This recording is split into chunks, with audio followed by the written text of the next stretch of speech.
On to some breaking inputs coming in from the US, where the Supreme Court has upheld the law banning TikTok. It's a crucial development and a major defeat for TikTok. The court has ruled that the law does not violate free speech rights and that the US government had demonstrated legitimate national security concerns about the Chinese company owning the app. Let's get in for more details now from our correspondent Susan Teherani, who is joining us for more on that. Susan, if you can just break down for us what more we know at this point.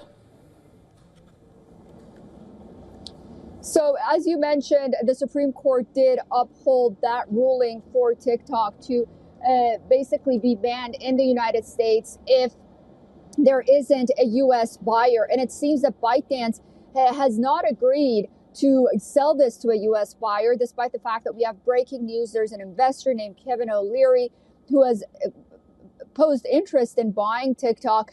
We now know that he has put forth about $20 billion with another investor to buy it. Now, there are also reports that the next step may be an executive order by President-elect Donald Trump. He could issue that executive order to delay this process, but only if ByteDance and, of course, the Chinese Communist Party agrees to sell it. There's enough evidence that there is this agreement, that the process is ongoing to sell it to an American buyer.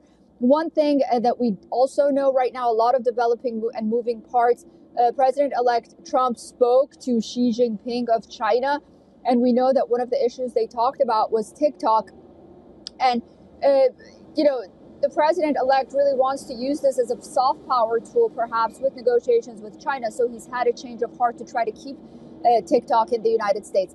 But nonetheless, the Supreme Court was very fast in ruling. And, come Sunday, if nothing happens, then TikTok is going to go dark here in the United States, mainly because a lot of the platforms that host TikTok, like the App Store and for Android and whatnot, they're going to be fined if this app is on their servers. So they have a lot of incentive to really shut it down and go dark. What happens this weekend?